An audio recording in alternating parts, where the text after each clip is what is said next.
The first one, which will be is part of the community development planning, and the comp plan that just Matt will go over all this. They spent a year putting it together to get to the point now where there's a draft, and a number of catalyst sites were part of that as a potential development opportunity, redevelopment opportunity in downtown in particular. And Matt's going to show you two of those sites.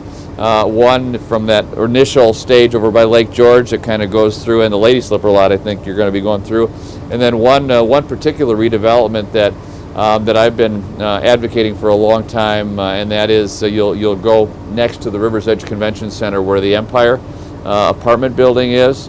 It has been a building that has served its purpose for a long period of time. I think based on where it is in the development in downtown, there's an opportunity for a better use, and that has been identified through that planning process and vision going forward to look at the potential of development. The opportunity for the Catalyst site where the Empire building is to create a hotel, restaurant, economic opportunity, and redevelopment along that area would be significant going forward. So it really is one of the most important aspects is in the planning piece. This is the comprehensive plan that sets the vision, the blueprint for the community for the 5, 10, 15, 20 years into the future. And so this piece is real important. It's always easy to second guess decisions that have been made and say, why is the city doing that? This is your opportunity to actually set the direction, and the community is directed by those who show up. So if you don't like the direction of those that are showing up, be one of the people showing up so that you can help set that vision. So thanks again, and I'll turn it over to Matt. And if you are interested, if you hear some of the discussion through the first hour, I'd encourage you to do that, because our Planning Commission, our HPC, we have a couple of members from the HPC, there's a chance for folks to get more involved. As the mayor said, we're always hoping people give us thoughts about something that's going on during the day, but there's lots of things you can do all the way up to elected office. So hopefully something catches your attention today, and if you want to, hopefully you stick around for the next 3 hours, because it might be an interesting discussion as we go forward when we get back. So we do have lots to talk about, because as the mayor said, this is really a discussion of what we do in the planning world, from dreaming all the way through how do those things come to life. So that's the progression of things we're going to really talk about. And the dream side is really what's in the comprehensive plan.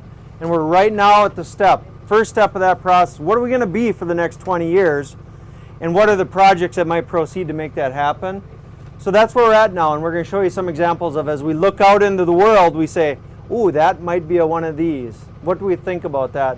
And then on the back end, we'll talk about how those things really come to life, because that's really what I get to do every day in my job, which is the reason I love it. I get to do a lot of those kinds of dreaming all the way through the real world of how does it happen in the end. So that's kind of the path we're going to take you down by showing you some examples of some of the dreams that we have right now through that comprehensive plan. And the first one we'll be starting at is Lake George, because that's a pretty good example of how there was a dream, people got inspired, there were some champions that said, I'm going to take that one on, and it came to life. So there's my filler, and we're on the way right now. Well, we've got about, my title is the Community Development Director for the City of St. Cloud. So my section is the highest level that we have in the city, right underneath the mayor. We have 4 departments in my section. Planning is one of them, what we're talking about today. One of the other departments is economic development. So when we have a dream about we want that kind of a restaurant or that kind of a business, or people come calling on us, we get to handle those kinds of calls. We also do the health and inspections, which is rental housing, it's restaurants. And then we also do building safety. So do you have your building permit to do what you want to do on your property? So that's kind of the far ends of my world every day, and it's like I say, really a unique job because of that diversity of tasks, and it's an exciting one. What's that? And arts, yes. Yeah, arts is one that we intentionally brought into the city planning office 5 years ago. Arts had been out in recreation, where you focus on what are you doing next week, what are you doing next week, you're more about programming. And we intentionally wanted arts to be in planning so we could think more proactively about arts. How do we get arts into public works projects? We build that next big bridge, how do we art it up a little bit? So we're more than just, what do we do at the next community festival in terms of kids doing activities? How do we really affect sense of place in the community? So that was a pretty significant change for us because it really did work. I'm a planner, I'm good at strategy, I'm good at data, a little bit of the dreaming, but we brought some art influence in the office just in personality types and expertise, and it's a nice mix now of passions, I would say. So it really is good. Good point, Carolyn, that we have tried to make more of an impact on the arts in our planning proactively.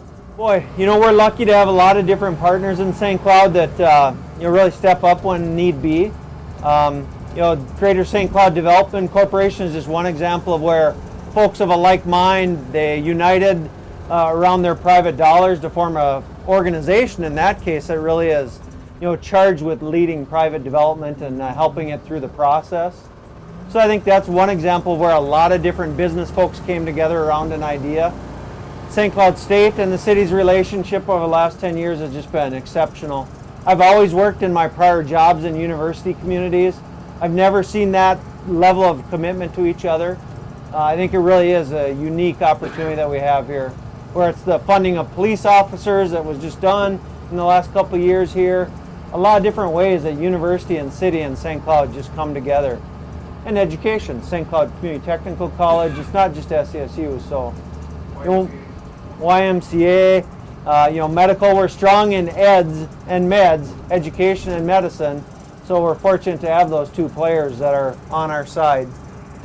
So yeah, just a couple of examples. There's way too many that I'd be afraid to miss one or two along the way, or maybe more. We're going to get out just a block ahead and really talk about some of those catalyst sites. So let me just talk about where that came from. A lot of times a comp plan, just as a drawing, a map maybe, not too inspirational. And one of the purposes of the comp plan is to get someone inspired so they say, I want to do that project. I see the vision. I'm going to bring my lots of money to that task and I'm going to get this done. So it's really meant to inspire people, and we wanted to do 5 sites that really would make a difference if someone stepped up, and we called those catalyst sites. And those are the ones that you see in the handout here. So we're going to get out and we're just going to chat about 2 or 3 of them that you can see right from this location. And then we'll jump back on quick, and we'll have about another 45 minutes, and we'll be back for the Planning Commission meeting.